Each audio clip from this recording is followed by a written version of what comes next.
More and that is always a dash between those years. And what they say of that dash that really cuts the little. So listen to this brief. I read of a man who stood to speak at the funeral of a friend. He referred to the dates on her tombstone from the beginning to the end. He noted that first came the date of her birth and spoke to the following date with tears. But he said what mattered most of all was the dash between those years. For that dash represents all the time that she spent alive on earth. And now only those who loved her know what that little line is really worth. For it matters not how much we own, the cars, the house, the cash. What matters is how we live and love and how we spend our dash. So think about this long and hard. Are there things you'd like to change? For you never know how much time is left that can still be rearranged. If we could just slow down enough to consider what's true and real, and always try to understand the way other people feel, and be less quick to anger, and show appreciation more, and love the people in our lives like you've never loved before. If we treat each other with respect and more often wear a smile, remembering that this special dash might only last for a little while. So when your eulogy is being read, with your life's actions to rehash, would you be proud of the things they say about how you spent your dash? That's in memory of Barbara, and she lived, from what the family told me, her dash to the fullest. And now I have a reading from the family. They want me to read Psalm 25, verses 3, 4, and 5, I believe. Psalm 25, 4, 5, and 6. And Bernie, that carries also into verse 7, so I'm going to finish it out with 7 also. This is something I found, and I'll read that later, but verse 25, beginning with verse 4. Show me the path where I should go, O Lord. Point out the right road for me to walk. Lead me, teach me, for you are the God who gives me salvation. I have no hope except in you. Overlook my youthful sins, O Lord. Look at me instead through eyes of mercy and forgiveness, through eyes of everlasting love and kindness. Psalm 25, verses 4 through 7.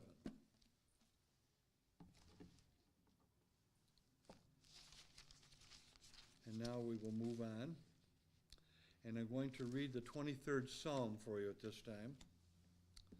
Psalm 23. The Lord is my shepherd, I shall not want. He maketh me to lie down in green pastures. He leadeth me beside the still waters. He restoreth my soul. He leadeth me in the paths of righteousness for his name's sake. Yea, though I walk through the valley of the shadow of death, I will fear no evil, for thou art with me.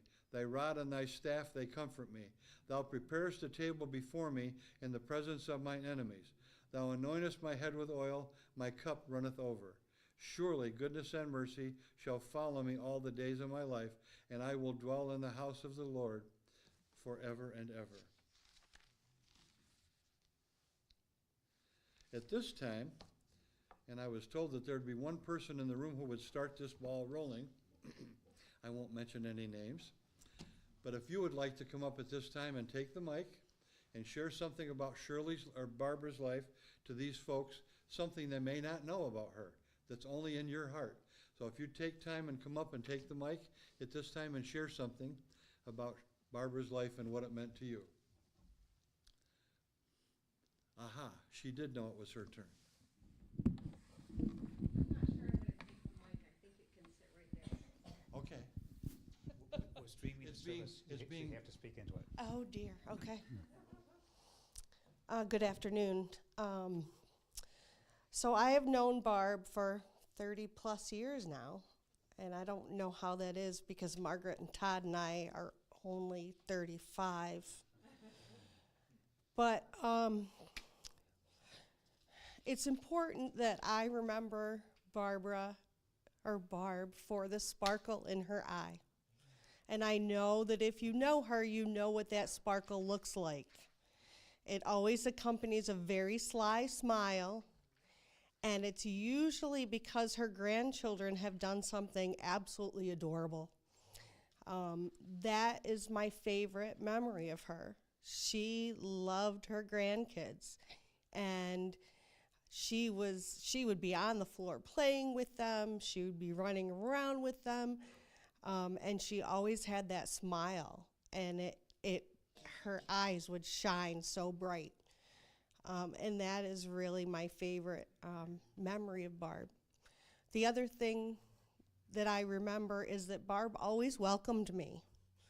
You know, I was just some girl, came around, hung out with her son and daughter-in-law.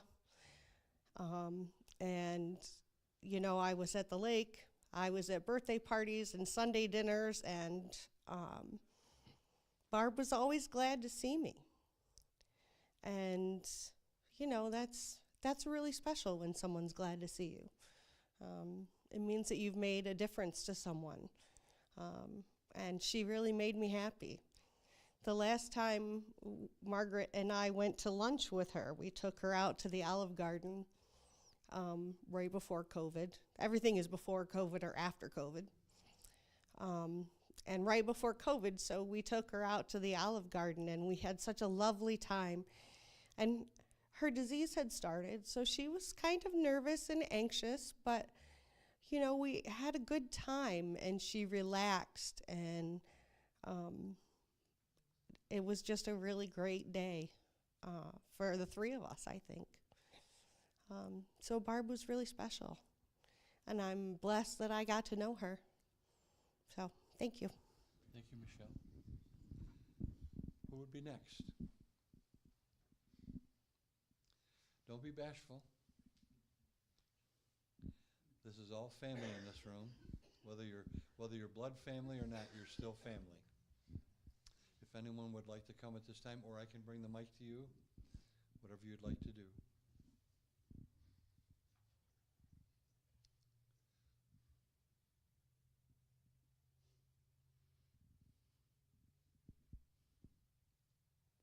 Anyone?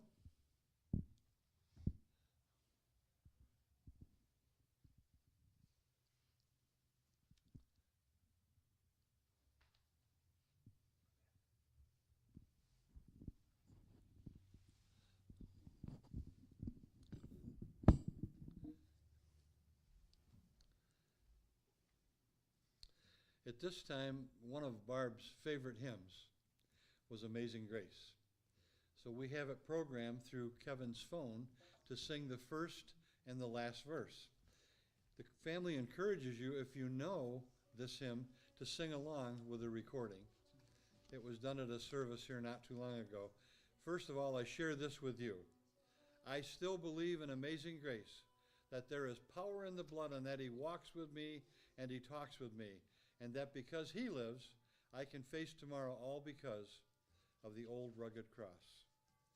And now, Amazing Grace, and if you know the words to the first and last verse, you're welcome to sing along.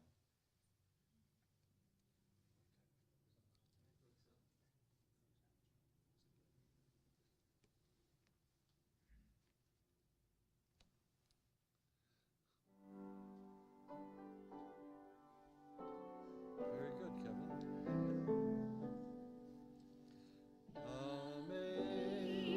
Amazing grace, how sweet the sound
One more time, I would open it up to anyone who would like to say something in Barb's memory, something that nobody in this room maybe knows but you, and it's a chance to speak to the heart of the family about something special that Barb meant to you.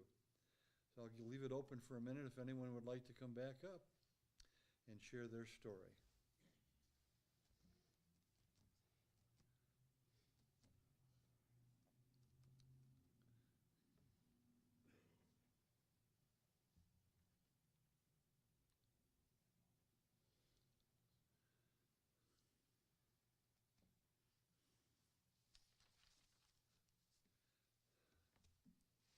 Kevin, that's all I have. Okay, thanks, Reverend Healy. This concludes this part of the service. We are now going on to St. Peter and Paul Cemetery, or Reverend Healy will lead us in some committal prayers. I think some of you are going with us, or most of you are going with us. We'd like to have a dismissal from the back of the room to the front of the room, and those that are going to be going with us can go to your vehicles and wait for the family, and those that are not going to be going with us can go on your vehicles and go on your way from here.